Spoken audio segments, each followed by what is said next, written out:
Bom dia, meus irmãos, a graça e a paz, tudo bem? Louvado seja o nome do nosso Senhor Jesus, a quem nós podemos dar sempre graças, louvor e honra, com o coração agradecido. É dessa forma que devemos nos aproximar da sua presença por tudo aquilo que Ele já fez, por tudo aquilo que Ele já tem feito por nós. Nós devemos louvar ao Senhor, irmãos, em toda e qualquer circunstância, ainda que situações pareçam ser totalmente adversas. Pareçam ser situações de morte e de dor, mas ainda assim o nosso coração deve olhar para o nosso Senhor e entender que Ele tem o domínio e o controle sobre nossas vidas. Falo isso porque os irmãos bem sabem que nas últimas semanas nós perdemos um querido nosso, um irmão amado nosso, o irmão Elmo. Por alguns dias já o irmão Elmo, alguns meses, o irmão Elmo, por conta da sua saúde, não podia frequentar os nossos cultos. Mas o irmão Elmo foi alguém que dedicou a sua vida no serviço do Senhor nesse lugar. Serviu ao Senhor em alguns momentos como administrador, usou os seus dons e talentos, a sua profissão muitas vezes, para nos abençoar com a questão elétrica desse templo, da estrutura desse lugar. Foi alguém que tinha o coração na obra do Senhor, que amava o Senhor. As pessoas que estão ao seu redor dão testemunho de vida do irmão Elmo. Eu mesmo pude ser abençoado por essa família diversas vezes, né? A gente pôde estar junto, foi uma família que a gente pôde almoçar juntos. Então eu louvo a Deus pela vida do nosso irmão Elmo, louvo a Deus pela vida de cada um dos irmãos, mas nesse momento, quando pensamos no irmão Elmo, não quero falar de um momento de tristeza, de dor, talvez por causa da separação, mas eu gostaria de agradecer, de dar graças a Deus por tudo aquilo que Ele fez através da vida do nosso irmão. Amém? Gostaria que você fechasse seus olhos nesse momento, que você pudesse agradecer a Deus pela vida desse servo do Senhor e pedir consolo da parte do Eterno sobre sua casa, sobre sua família.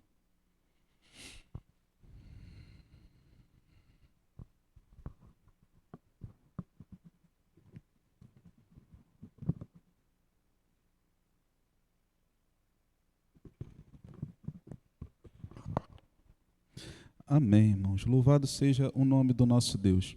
Nessa noite estará conosco, até onde sei, pelo menos conversando essa semana, a esposa do irmão Elmo, a irmã Tiana. Peço que Sebastiana, chamamos carinhosamente Tiana, peço que os irmãos a abracem, tenham muito carinho com ela. Não precisam citar sempre, constantemente a situação, porque é algo muito recente, pode trazer dor ao coração. Então, eu sei que os irmãos são carinhosos, afetuosos, saberão tratar a irmã, a filha, a Andréia, o irmão Jamil, que é genro do irmão Elmo. Então, eu sei que os irmãos saberão tratar da melhor forma possível, com todo carinho. Amém? Irmãos, nós caminhamos essa semana, é uma semana especial na vida de nossa igreja, porque no próximo domingo estaremos fazendo o nosso culto de ação de graças, tanto pela manhã como pela noite, porque a nossa igreja completará, como já bem disse o nosso irmão Ielmo, 98 anos de idade. Estamos caminhando rumo aos 100 anos, e que data emblemática, que data poderosa. Sabe, irmãos, eu acredito que os irmãos não comemorarão, os irmãos não, os nossos futuros irmãos não chegarão a comemorar os 200 anos da igreja, porque creio que o nosso Senhor voltará antes. Então, essa data que nós comemoraremos é de fato muito especial para as nossas vidas, estamos nos envolvendo nisso, já tem ali algumas pessoas se levantando para participar de um grupo especial para planejar o centenário de nossa igreja. Então, que você possa participar desse momento, sustentando a obra do Senhor em oração, se envolvendo em tudo aquilo que Deus tem também para fazer através da sua vida. Essa noite é uma noite especial, porque nós teremos batismos na casa do Senhor. Amém? Foi fraco, vocês não entenderam? Tudo bem, eu vou falar de novo. Essa noite é uma noite especial, porque teremos batismos na casa do Senhor. Amém? Amém. Isso é um motivo de muita alegria, porque pessoas darão testemunho público de fé, declarando seu amor por Jesus, que nasceram de novo, foram restaurados para a glória e honra do nome de Jesus. Então, essa noite será de fato um tempo especial, um tempo de Deus, e você não pode faltar, você precisa estar presente. Amém? Às vezes a gente vem mais de manhã, menos de noite. Daqui a pouquinho a gente vai falar um pouquinho sobre isso, mas você não pode faltar. Então, dá uma olhadinha para a pessoa que está do seu lado e diz assim: irmão, falta não, hein? Ah, isso aí. Falta não, tua presença é importante. Isso. Irmãos, aqueles que precisam ajustar, acertar ali o compromisso ali com o passeio da igreja, porque o aniversário é no dia 21. Então nós vamos passear num sítio. O nome do sítio é Sítio do Rob. Sítio do Rob, os irmãos estão mais afiados que eu. O sítio tem café da manhã, tem almoço, tem um negocinho entre o café da manhã e o almoço, tem lanche. O sítio tem, assim, uma abundância de comida. Um amigo meu, pastor, disse que levou a igreja dele lá e que eles ficaram muito felizes. Ficaram felizes de barriguinha cheia. Ficaram muito felizes quando foram para lá, porque comeram bastante, aproveitaram as piscinas, jogaram futebol. Então, nós estamos nos preparando para ir para esse lugar. Você que ainda não fez sua inscrição, você precisa procurar a irmã Mara no final do culto para ver se ainda tem vaga. Para ver se ainda tem vaga, porque esse é algo que nós precisamos estar observando. E o que eu levo, pastor? Você vai levar só aquilo que você vai vestir.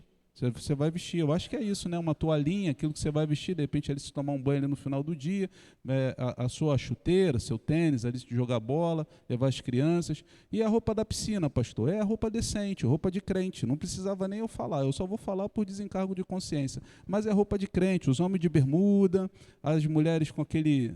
Como é que é roupa de mulher? Fala. Maiô, short, não é isso?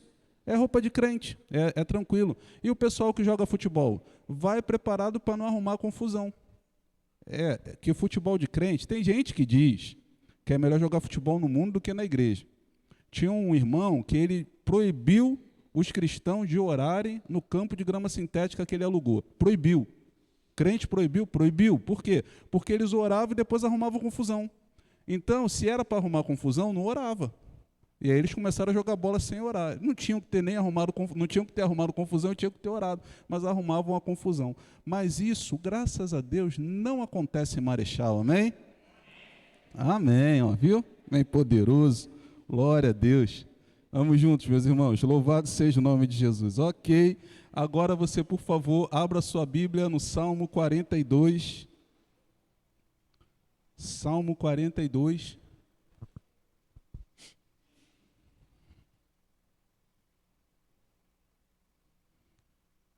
Esse salmo poderoso das santas letras das escrituras sagradas. João, faz um favor para mim. Pergunta se o cronômetro vai ali ou se eu acompanho aqui. Se for ali, eu vou desligar o meu daqui. Por favor. Salmo de número 42.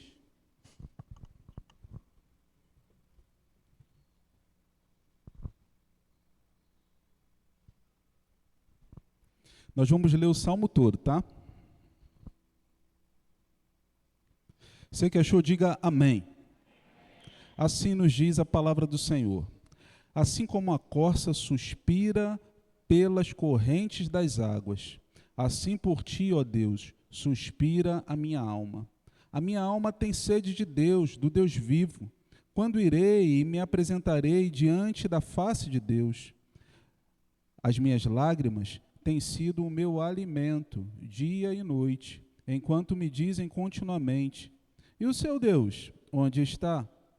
Lembro-me dessas coisas e dentro de mim se derrama a minha alma, de como eu passava com a multidão de povo e os guiava em procissão à casa de Deus, entre gritos de alegria em louvor, em multidão em festa. Por que você está abatida, ó minha alma?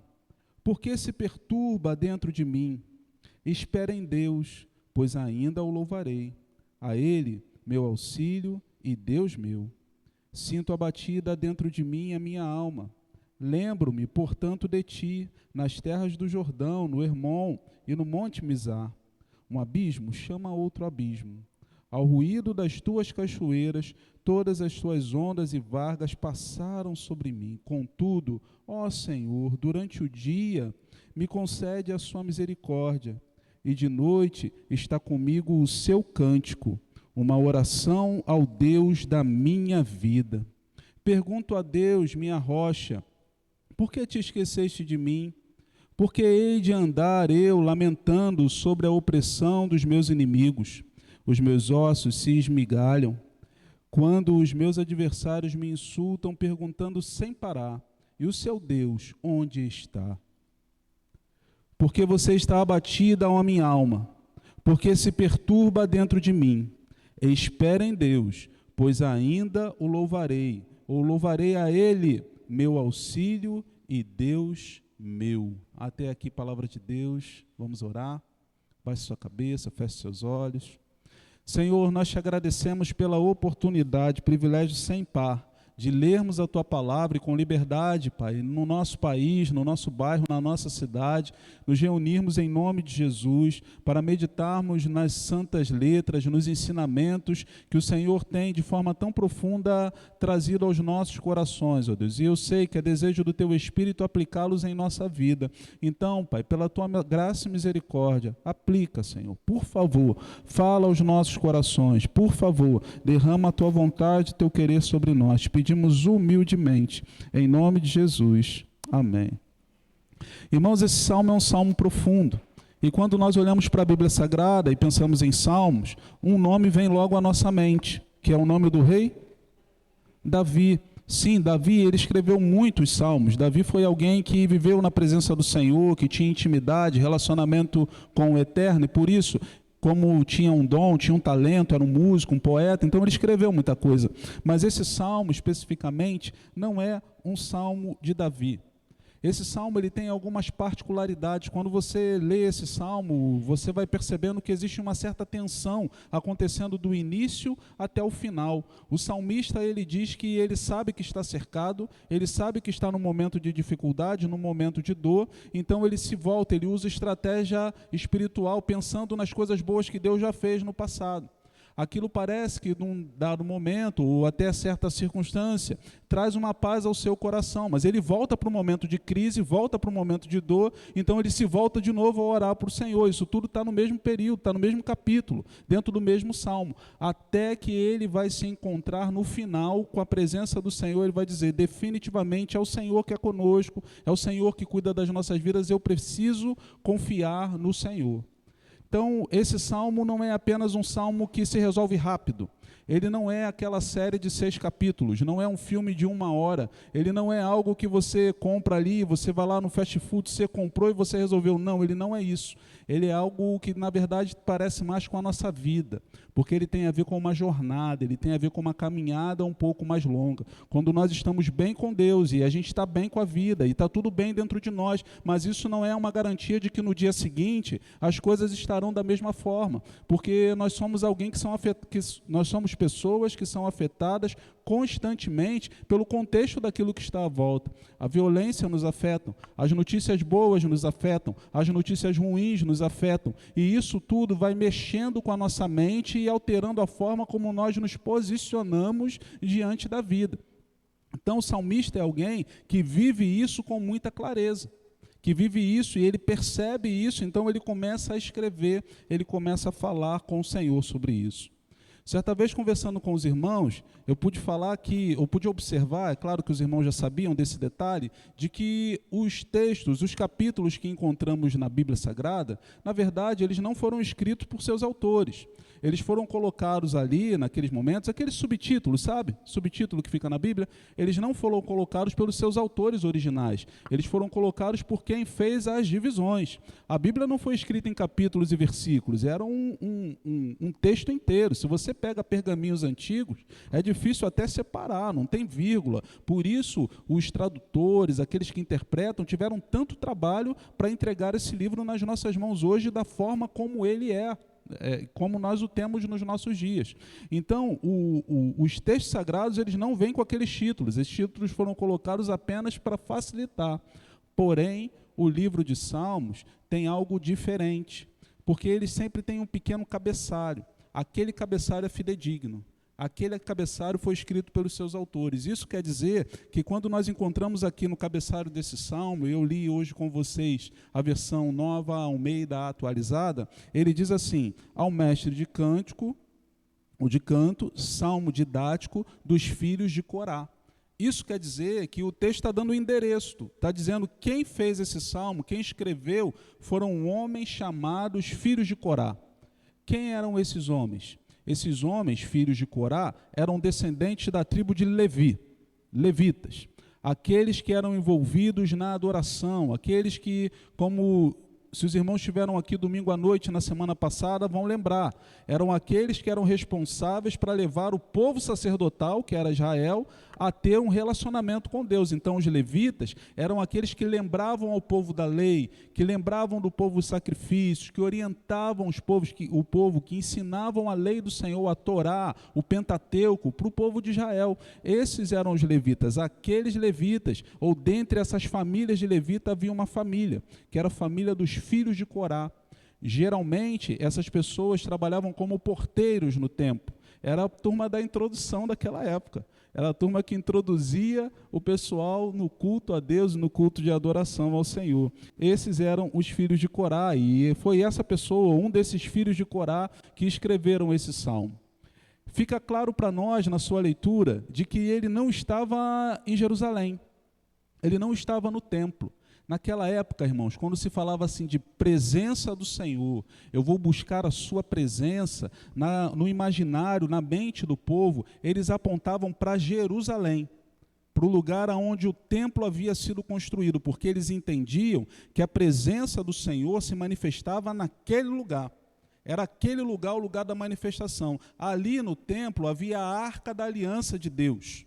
Então, e em cima da Arca da Aliança tem o propiciatório, que era o lugar por onde Deus falava, onde Deus dava direções aos sacerdotes, ao povo, onde ele falou muitas vezes com Moisés, por exemplo. Então, o povo tinha aquela visão de que o lugar de adoração, o lugar exclusivo de adoração ao Senhor é no templo, é em Jerusalém. Por isso, aquele levita que estava longe daquele local, ele sentia a falta do Senhor, ele sentia a saudade do Senhor.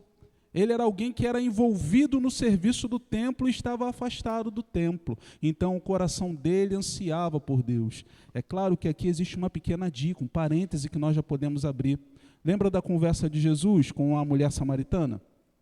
Ela perguntou, em qual lugar deve se adorar? É naquele templo? É nesse templo? Em qual cidade deve adorar? Jesus falou, olha, a hora vem, já chegou, em que os verdadeiros adoradores adorarão ao Pai em espírito e em verdade. Ou seja, Jesus estava falando para ela que não era uma questão de forma, não era uma questão de estética, não era uma liturgia, mas era um coração rendido a Deus. O apóstolo Paulo, mais um pouco à frente, vai dizer, ou não sabeis que vós sois o templo do Espírito Santo? Ou seja, o templo não é mais o prédio. O templo que importa para Deus não é mais a estrutura humana. É claro, nós nos servimos do prédio até hoje. Ele é bênção nas nossas vidas. Quem não gosta de ficar num ambiente refrigerado no meio do calor que está fazendo no Rio de Janeiro? Nós nos servimos da estrutura do prédio. Mas precisamos entender que o verdadeiro templo de adoração ao Senhor somos nós. A liturgia de adoração, a liturgia de vida, aquilo que adora a Deus é a nossa vida. Então não é apenas um fato de levantar as mãos ou de cantar determinados cânticos, mas é uma questão de vida na presença do Senhor. Meu testemunho precisa acompanhar as minhas palavras, senão não adianta nada. O salmista era alguém que tinha essa prática, mas distante de Jerusalém, cercado por opressões. Ele começa a gritar e clamar ao Senhor e cantar ao Senhor, Senhor, a minha alma suspira por ti. Como a corça tem sede pelas águas, assim a minha alma suspira por ti. A história desse salmista, ou o texto em que entraremos a partir daqui, ele é tão profundo, tão importante, mas a história desse homem, esse título, não é colocado aqui na Bíblia à toa. E eu entendo que ele traz um ensinamento muito claro para todos nós. E depois que tinha preparado já o sermão terminado, eu entendi muitas vezes o Espírito Santo falando ao meu coração sobre a história do homem. Então, sem entrar ainda no sermão, e eu prometo aos irmãos que cumprirei o horário, como tenho feito sempre, mas eu preciso falar com vocês sobre essa pessoa, sobre esses filhos de Corá.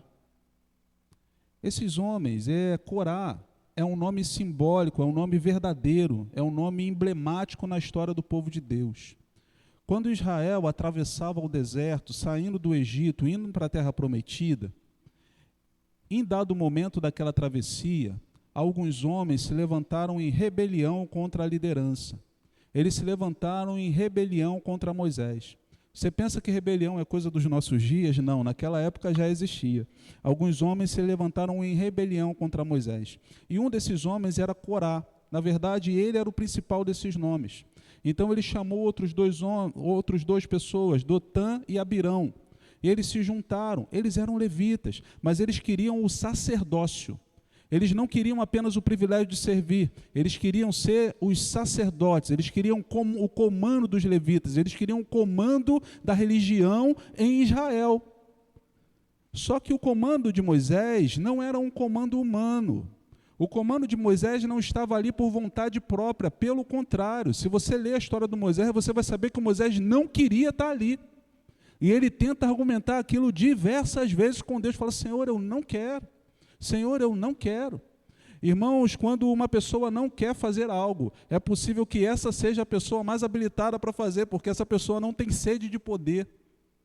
Moisés era alguém que dizia a Deus: Deus, eu não quero. Mas ele recebeu a autoridade vinda de Deus e, obediente a Deus, ele foi cumprir aquilo que Deus tinha mandado fazer.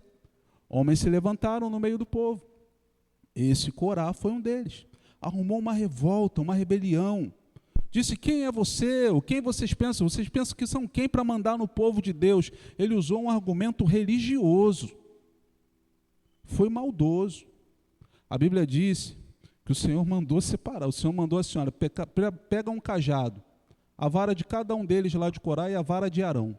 A vara que florescer, essa vara é da pessoa que eu escolhi. A vara que floresceu foi a vara de Arão, irmão de Moisés, sacerdote instituído por Deus. A vara de Arão floresceu. Corá, talvez deve ter ficado chateado com aquilo, mas o Senhor disse assim: olha, agora eu vou fazer diferença entre quem obedece ao Senhor e quem não obedece ao Senhor. Moisés disse: olha, se Corá morrer de morte natural, se ele morrer, quando eu era criança o pessoal falava assim, tem morte morrida e morte matada. Então Moisés dizia assim: se Corá morrer de morte morrida, então Deus não falou por mim. Irmãos, a terra abriu debaixo do Corá e debaixo das pessoas da família dele. A areia do deserto abriu, houve uma fenda, uma rachadura. Os homens aqueles homens, aquela família, aqueles rebeldes foram sugados pela terra. Mas a palavra de Deus diz em Números capítulo 26, versículo 11, que filhos de Corá serviam ao Senhor. Então o que aconteceu? A família rebelde foi lançada, foi tragada pela terra, foi destruída, foi dizimada, acabou. Mas dentro da família rebelde haviam pessoas que permaneceram fiéis ao Senhor. São sobre esses que Números capítulo 26, versículo 11 diz que permaneceram fiéis servindo ao nosso Deus. O que isso tem a ver com as nossas vidas, irmãos? Tudo. Porque muitas vezes quando entramos na casa de Deus, quando entramos na presença do Senhor, dizemos assim: eu não posso fazer, eu não posso ser, por quê? Por causa do meu passado. Porque meu pai no passado fez isso. Porque minha mãe no passado fez aquilo. Eu não posso fazer porque eu mesmo no passado, eu vivia uma vida que envergonhava o Evangelho. Eu andava por caminhos tortuosos. Eu não posso fazer porque do lugar da onde vim, era um lugar de má fama, um lugar de fama ruim. Você pode dizer assim: eu já fui envolvido com espiritismo, a minha vida já foi possuída por seres espirituais que são contrários à vontade de Deus. Você pode dizer assim: eu já entreguei a minha vida à luxúria, ao sexo, eu fiz coisas que eu não deveria ter feito na minha vida toda. Você pode ouvir constantemente uma palavra de acusação que vem contra você, tentando parar a sua vida, impedir você de caminhar, dizendo: ei, essa coisa de evangelho não é para você, você não merece isso, é para outra pessoa.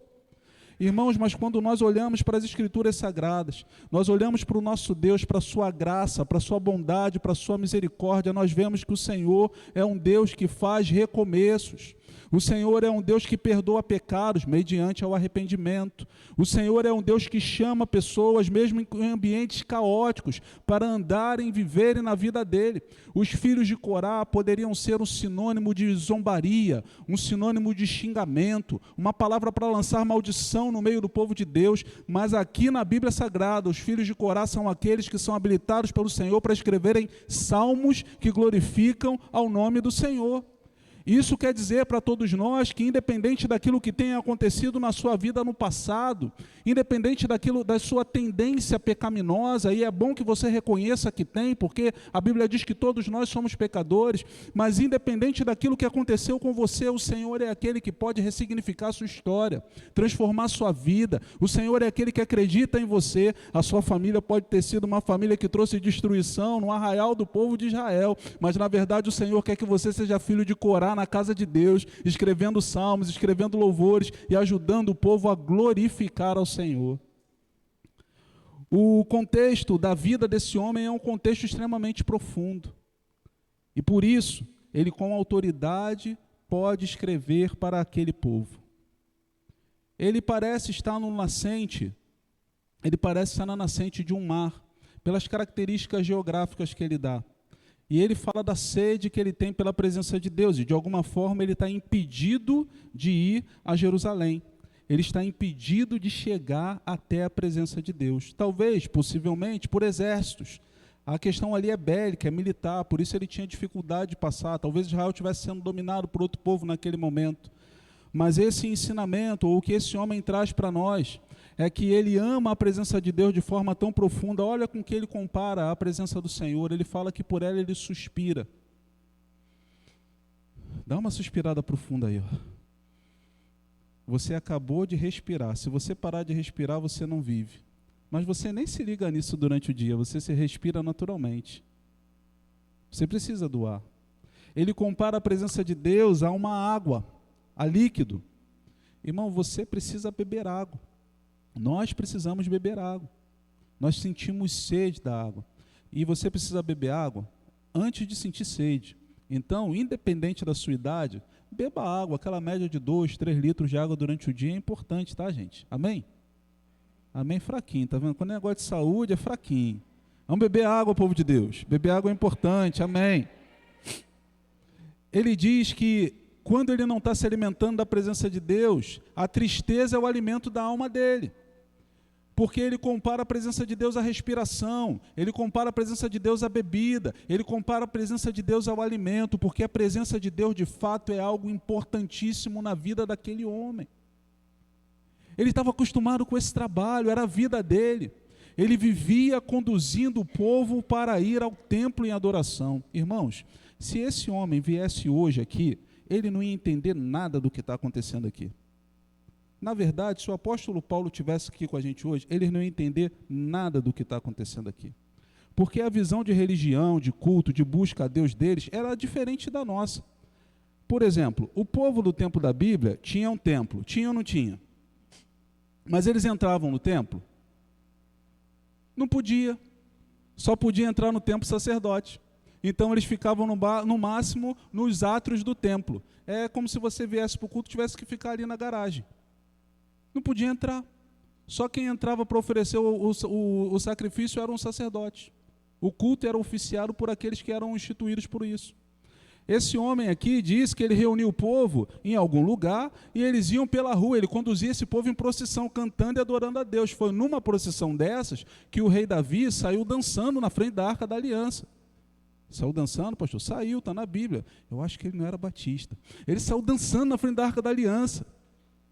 Chegou lá no templo, foi numa procissão. Era assim que o povo reunia para cantar louvores a Deus.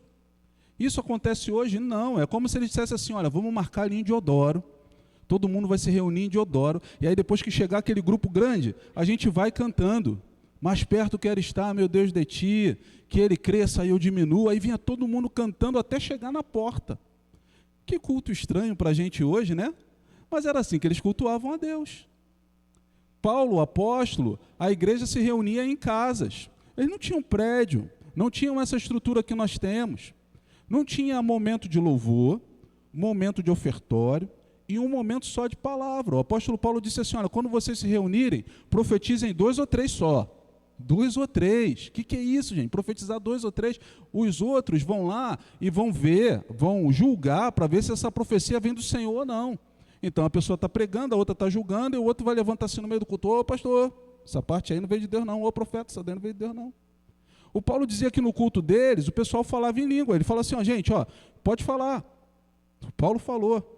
também não devia ser da denominação. Ele falou, pode falar, só que tem que ter intérprete. Se não tiver intérprete, cala a boca. Ele falou isso. Então, era um culto, era uma ação de culto completamente diferente das nossas ações de culto no nosso dia. O pastor está dizendo que o culto está errado no nosso dia? Claro que não, irmãos. O culto é uma construção do tempo. A essência do culto é o que não pode mudar. Buscamos a presença do Senhor. Buscamos moldar a nossa vida de acordo com a vontade do Senhor. Temos a possibilidade hoje de nos reunirmos num lugar maior, então devemos fazê-lo. Mas nós não podemos cristalizar os processos. Nós não podemos sacralizar processos. O que é santo é o nosso Deus, o que é santo é o povo do Senhor. A forma como nós adoramos ao Senhor, ela passa, ela vai mudando de acordo com os séculos, de acordo com os milênios, conforme o tempo vai passando. Por isso, nós devemos entender que a essência, ou na essência, precisa estar uma vida verdadeiramente devota a Deus.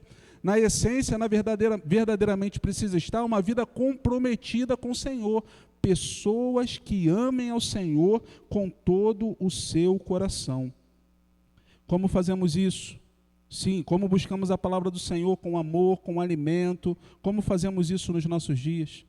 Irmãos, aquilo a que nós amamos verdadeiramente, nós nos dedicamos, nós nos empenhamos, aquilo faz parte da nossa vida, do nosso coração. Uma vez, fui visitar um senhor, já idoso, ele estava com Alzheimer.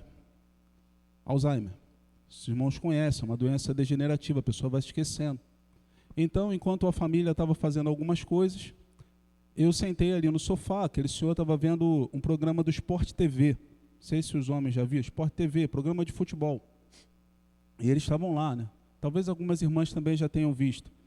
E talvez algumas irmãs tenham se surpreendido, porque falaram com seus maridos enquanto eles viam isso, e parecia que eles não ouviam nada que as irmãs falavam. É verdade, eles não ouviam. Ele estava ali sentado do meu lado e víamos o programa. Aquele senhor já não lembrava mais da sua filha, que cuidava dele. E não lembrava mais das suas netas. Então eu falei para ele, perguntei a ele, ele pegou e falou assim, quem é aquela pessoa? Eu falei assim, é a sua filha. O senhor não lembra dela? Ele falou, não lembro dela. E quem é aquela outra pessoa? Eu falei, são suas netas. O senhor não lembra dela? Ele disse, não lembro dela. E continuávamos ali vendo televisão. Até que de uma hora para outra mudou a cena do comentarista esportivo e apareceu um ex-jogador de futebol. Ele virou para a televisão, olhou para mim e falou assim, aquele ali é o Petkovic, jogou muito. Eu olhei para ele, aí ele falou, inclusive, ele fez um gol aos 43 do segundo tempo contra o Vasco. Eu falei assim, o senhor, que é isso, gente? Foi com um requinte de crueldade. Eu não tinha nem como reagir. Eu falei assim, o senhor, eu entendi, é uma questão da patologia, é uma questão da doença. Eu falei assim, que interessante, a minha cabeça eu pensei, ele não lembra da filha, ele não lembra da neta, mas ele lembra do rapaz que fez o gol aos 43 do segundo tempo contra o meu time. Que tarde triste foi aquela. Eu lembro. Irmãos, quando algo é muito profundo nas nossas vidas, quando algo marca o nosso coração de uma forma significativa, o tempo passa, as enfermidades vêm, mas aquilo não sai do nosso coração. Mostra-se um vídeo na internet de uma senhorinha que tem um Alzheimer também muito avançado, mas todo dia, em determinado horário, ela parava e começava a falar com Deus, começava a buscar ao Senhor. Começava a buscar a presença do Senhor. Por quê? Porque no coração dela ela aprendeu a amar ao Senhor. E como nós estamos com isso, irmãos? Nós estamos com saudades da presença do Senhor. Nós estamos ansiando pela presença do Senhor ou apenas temos nos envolvido num movimento ritualístico que nem sempre nós nos envolvemos. Irmãos, vamos fazer uma assembleia rapidinho? Pessoal de quarta-feira. Fazer uma assembleia rapidinho? Eu quero propor aos irmãos que nós acabemos com o culto da noite. Quem me apoia? Acabar com o culto da noite. Vamos acabar. Ninguém apoiou. Então, irmãos, vamos acabar com o culto de quarta-feira. Pelo menos quarta-feira. Aqui na nossa igreja tem um culto de quarta-feira. Vamos tirar ele da agenda. Não. Vamos acabar com os trabalhos, então, de pequenos grupos na igreja. Vamos tirar eles, tirar as células. Ninguém me apoia, gente. Então, por que nós não nos comprometemos com a quarta-feira? Por que não nos comprometemos com o culto da noite? Por que não nos comprometemos com um pequeno grupo? Por que nós queremos manter ações ou situações que verdadeiramente nós não queiramos nos envolver com elas? Será que nós estamos ansiando pela presença do Senhor? Essa semana passava por uma reunião de pastores e alguns deles diziam assim, olha, na minha igreja só tem um culto. Só tem um culto e é assim que a minha igreja funciona. E eu não estou exercendo nenhum tipo de crítica sobre essa igreja, não estou falando isso. Mas eu falei assim, irmãos, no passado, quando eu era pequenininho lá em Barbacena, a igreja batista tinha 3 cultos durante a semana. O culto de quarta-feira era robusto, substância. O culto da manhã era robusto. E o culto da noite excedia. Muito cheio. Muito cheio, muita gente. Aí, conforme eu fui crescendo, o culto de quarta-feira foi esvaziando, tem gente que nem tem mais. O culto domingo da noite, quando veio pandemia, caiu todo mundo, que o pessoal falou assim, não, depois da pandemia ficou muito perigoso, ninguém pode sair mais para a rua. De noite, domingo. Na verdade, não pode sair para a rua, não ir para a igreja, porque a quantidade de botequim que eu vejo aberto, de bar que eu vejo aberto, churrasco fazendo na rua, pessoal vendo futebol, o Maracanã está lotado, inclusive de noite, é só de noite que é o jogo. Esse pessoal anda no Rio de Janeiro, mas o pessoal, não, a gente não pode mais, porque não dá mais para fazer. Não, pastor, tem que entender que mudou o tempo. Irmãos, eu não estou fazendo uma defesa dizendo assim, você tem que ficar enfurnado dentro da igreja o tempo todo, não é. Mas às vezes eu fico procurando onde é que está aquela geração que ama o Senhor, e se a gente ficar negociando, diminuindo, daqui a pouco sabe o que vai acontecer? Ah não, pastor, vamos só de manhã para a igreja. Tá bom, por quê? Porque é só um culto. Daqui a algum tempo eu vou falar assim, vamos fazer só meio culto, faz só o louvor e vai embora. Daqui a pouco faz só a oração inicial e vai embora. Daqui a pouco dá só bom dia, aperta a mão e vai embora. Porque parece que o nosso amor pelo Senhor está se esvaziando. Parece que o amor pela obra do Senhor está se esvaindo. A juventude que amava estar junta no passado, é difícil fechar a igreja com juventude, gente. Você tem que expulsar os jovens, ficava um monte de gente. O zelador ficava agoniado, porque ele queria ir embora para casa, ainda ia fazer janta. Hoje não. Hoje é a coisa mais fácil do mundo que tem. Irmãos, nós estamos falando de um lugar privilegiado, tá? Mas isso não pode tomar conta da nossa vida da igreja. Domingo passado, aqui pela manhã, tinham 150 pessoas no culto, amém? Amém. Domingo à noite, tinham 70. Irmão, todo mundo está com medo da violência, todo mundo tinha algum problema, todo mundo tinha outro compromisso. Já teve quarta-feira que nós fizemos culto de oração com 7 pessoas. 7 pessoas. Hoje, dos membros ativos que têm frequentado na nossa igreja, 91 já estão integrados num grupo pequeno. 91. Mas 60 ainda não estão. E tem grupo até online. Né, irmã Mary? Tem grupo até online. Nós vamos deixar isso tomar conta do nosso coração e da nossa mente, nos paralisar. Às vezes a sensação que temos, irmãos, é que quando olhamos para o passado, eu lembro da minha avó foi referência espiritual para a minha vida. Mas eu vejo as pessoas lá do tempo da minha avó, me corrijam, por favor, se eu estiver errado. E eu estou fazendo 46 anos, então já daqui a pouco eu posso começar a falar alguma coisa meio desconexa. No tempo da minha avó parecia que aqueles crentes eram mais crentes que os crentes de hoje em dia. Parecia. Às vezes, quando nós olhamos para a nossa geração, nós vemos o tempo dos nossos pais, parecendo que os nossos pais levavam o evangelho mais a sério do que nós levamos. E às vezes olhamos para os nossos filhos, e isso eu estou falando de uma forma genérica, mas parece que é mais difícil comprometer os nossos filhos com o evangelho do que nós somos comprometidos. Se continuar a coisa nesse passo, onde é que isso vai parar? Então, irmãos, por onde isso começa? Onde é que começamos a corrigir isso? Começamos a corrigir isso pelo amor do Senhor. O amor ao Senhor. A importância de buscar a presença do Senhor em oração. A importância de estar perto da presença do nosso Deus, na leitura da palavra, tendo tempo com Ele, vivendo, tendo um relacionamento com o Senhor. amando ao Senhor com todo o nosso coração. Irmão, se nós não amarmos a sua palavra, nós seremos enganados por todo e qualquer vento de doutrina, porque as coisas parecem muito legais, as coisas parecem muito boas, inclusive dentro do meio evangélico. Um pastor pregando disse que fizeram uma pesquisa lá nos Estados Unidos, que essas coisas não acontecem no Brasil. E aí foram entrevistar universitários que estavam desviados, mas que haviam participado de escola bíblica quando eram crianças, ok? Universitários desviados, mas que haviam participado de escola bíblica quando criança. Fizeram perguntas e colocaram algumas questões para eles marcarem múltipla escolha. Esses universitários disseram que Sodoma e Gomorra eram amantes. Disseram que os 4 evangelhos são Mateus, Marcos, Lutero e João. Se vocês não rirem, eu vou ficar preocupado, hein? Ó. Disseram que Jezabel era o nome da jumenta do rei Acais e que Eva havia sido criada da maçã. Essa foi a conclusão que eles chegaram no final. O povo não amava a palavra. O povo não se dedicava à palavra. O povo não conhecia as histórias da palavra. Irmão, os homens mais velhos, mais antigos, você sabe escalar o time do Flamengo da década de não sei quando.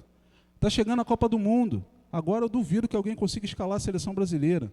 Talvez o Paulinho consiga, mas eu acho que os outros não conseguem.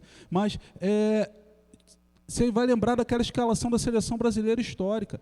Mas se te pedir para falar o nome dos 12 apóstolos, o Thomas fala. Porque essa semana ele me falou, pastor, eu já decorei o nome dos 12 apóstolos. Não foi, Tom? Que dia desse eu vou pedir para você falar aqui, hein? Tá bom? Pode ser? Só não pedi hoje que eu não combinei contigo, mas que dia desse eu vou pedir para você falar aqui. Cadê o nosso amor pela palavra? O nosso envolvimento, a nossa identificação com a palavra que nos sacia a fome, que é a fonte do nosso respirar, que sacia a nossa sede. Nós precisamos amar a palavra do Senhor. Irmãos, eu caminho para o final desse sermão. E caminho para o final pedindo que você veja que no versículo 5, o salmista diz, por que estás abatida dentro de mim, ó minha alma? Por que te perturbas dentro de mim? Espera em Deus, pois ainda o louvarei. Ele é meu auxílio, meu Deus. Mas quando ele volta no versículo 6, ele diz, sinto um abatido dentro de mim a minha alma. Lembro-me, portanto, de ti, nas terras do Jordão, no Hermon e no Monte Mizar. O contexto aqui é importante. As terras do Hermon eram a nascente do Rio Jordão. Então, a nascente do rio, você não tem um volume grande de água ainda saindo. Mas, no período da cheia, ela transborda, a nascente transborda. Então, aquilo que são filetos de água, agora passam a ser rios de água. E as ondas podem lançá-los de um lado para o outro, podem lançar a gente de um lado para o outro. Existe um monte ali perto, que é o Monte Mizar, mas ele é um monte muito pequenininho, então ele é coberto. Então aquele monte não te protege no meio daquelas ondas. Então o salmista aqui está dizendo o seguinte, olha, primeiro eu tenho sede, porque eu estou num lugar desértico da presença de Deus, mas o segundo momento é que a angústia da vida muitas vezes me joga para um lado e para o outro. Parece que eu sou atropelado pelas ondas, eu sou atropelado pela enchente, a minha vida está sendo jogada para lá e para cá. Como é que esse problema vai ser resolvido? Alguém que estava com Deus, alguém que pensava em Deus, alguém que sabia que a sua alma precisava descansar em Deus, assim como muitos de nós sabemos, afinal, viemos à casa do Senhor para buscar a sua presença. Mas às vezes saímos daqui no domingo passado, sairemos daqui hoje, e a angústia volta, e a depressão vem, e o medo tenta invadir, e o pecado tenta nos corromper, nos arrebatar. E os problemas da vida tentam esvaziar a nossa fé. Então, o que faremos? Nós não devemos apenas trazer à nossa memória os bons momentos que nos trazem esperança. Não devemos apenas. Nós precisamos entender que não podemos entregar a nossa mente às angústias e aos problemas da nossa vida. Porque muitas vezes, sem autorização, pensamentos intrusivos, invasivos, enchem a nossa vida. Pensamentos intrusivos, invasivos, tomam conta da nossa mente e nos tiram completamente o foco da presença do Senhor, nos roubam a paz. É por isso que o apóstolo Paulo diz que nós devemos usar na nossa cabeça uma ferramenta chamada capacete da salvação, Porque você precisa pensar nas coisas que vêm do alto, porque se você colocar a sua cabeça, dedicar seu pensamento somente às coisas desse mundo, somente às coisas que te cercam, você não vai conseguir sair de casa. Porque você vai ficar preso. Nós não devemos deixar que pensamentos de dor, de angústia, sejam um alimento para a nossa alma. Não devemos deixar que isso alimente a nossa alma. Cuidado com o que você pensa, cuidado com o que você fala, irmão, cuidado com a murmuração. Quando você fala alguma coisa, você ouve, você mesmo ouve aquilo que você está falando. Se você se habituar a viver num ambiente de reclamação e de murmuração, você será uma pessoa murmuradora e reclamadora. O povo deixou de entrar na terra prometida por causa disso. Não deixe de entrar na terra prometida por causa disso. Não deixe. Se você abrir a sua mente, somente deixar ser consumido por aquilo que acontece na vida das outras pessoas, se tornar um comentador de vida alheia, tem outro nome para isso, hein? Irmãos, aquilo vai consumir a tua vida de uma forma que você vai fazer fofoca e você não vai perceber. Não vai perceber, para você aquilo ali é algo extremamente natural. Pegaram um jogador de futebol do Brasil, falaram assim para ele: olha, no passado você deu uma entrevista dizendo que você era o Deus do Rio. Fulano podia ser rei, fulano podia ser rei, mas você disse que era o Deus. Ele disse: não, eu não disse isso. Eu nunca disse isso. Não, você disse. Não, eu não disse. O rapaz pegou a filmagem. E quando mostrou ele falando na filmagem, ele se surpreendeu. Ele disse tantas vezes que não disse aquilo, que ele acabou acreditando na própria mentira. Quando nós trazemos um comportamento para a nossa vida, e repetimos tantas vezes aquele comportamento, é como se aquilo passasse a ser verdade. Mas a palavra do Senhor, a presença do Senhor é aquela que quer limpar as nossas vidas.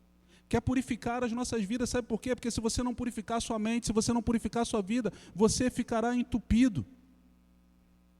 Entupido espiritualmente, irmão. Nosso Ministério de Patrimônio, essa semana, a equipe, trouxe um pedreiro, porque esse lado aqui enche. O cano estourou na quadra. O cano estourou na quadra. Aí a água começou a sair pela quadra. Aí a gente que queria pintar a quadra para o aniversário não podia, porque senão ia sair a água pela quadra. Aí a equipe de patrimônio foi resolver o problema. Aí o pedreiro falou: o problema é lá na ponta, porque o cano está entupido ali, porque fizeram um negócio do jeito que não era para fazer e está entupido para lá. Então, para resolver o problema lá da quadra, tinha que fazer uma obra lá na ponta. E aí, a turma, na hora de fazer a obra, abriu um buraco ali no chão, tirou uma tampa. Irmão, tinha uma piscina lá de água que não devia estar ali. Um troço enorme. Eu falei assim: gente, por que ninguém me falou que tinha essa tampa aqui? Aí, quando eu não sei, eu pergunto, né? Eu falei: Jorginho falou: pastor, eu nunca vi esse negócio. O Jorginho falou: nunca vi esse negócio aí. Eu falei: irmã Mary falou: pastor, eu nunca vi esse negócio aí. Eu falei: irmão, se o Jorginho nunca viu e a Mary nunca viu, o negócio é sério. Estava lá, o piscinão lá, o negócio todo entupido, cheio de raiz de árvore, cheio de lixo. Aí veio a firma de fora, Zé Henrique ajudou a gente, o pessoal ajudou, veio a firma de fora, pegou um tubo, sugou a impureza e levou tudo embora. Irmão, às vezes a nossa vida está cheia de raiz de amargura, está entupindo o fluir do Espírito Santo. Às vezes na nossa vida a gente está guardando tanto ranço, tanta coisa ruim, tanta angústia, tanta maledicência, tanta maldade. Sabe, o Espírito Santo de Deus veio aqui nessa manhã, e Ele está com aquele tubo disponível para jogar na sua alma, no mais profundo da sua alma. E se você deixar, Ele vai sugar aquilo tudo. Vai sugar aquilo tudo, Ele vai tirar aquilo tudo. Ele vai deixar você fluido para aquilo que Deus tem para fazer na sua vida. O texto termina, versículo 11. Por que você está abatida, ó minha alma? Por que se perturba dentro de mim? Espere em Deus, pois ainda o louvarei. Ele é o meu auxílio e Deus meu. Por que você está abatida? Por que você está abatido, ó minha alma? Porque você tem fome de Deus? Porque você tem sede de Deus? O Senhor quer saciar essa fome, o Senhor quer saciar essa sede. Por que você está abatido? porque angústias penetraram na sua vida, raízes de amargura foram crescendo. O Senhor está aqui nessa manhã e pelo seu poder Ele quer fazer com que essas amarguras saiam.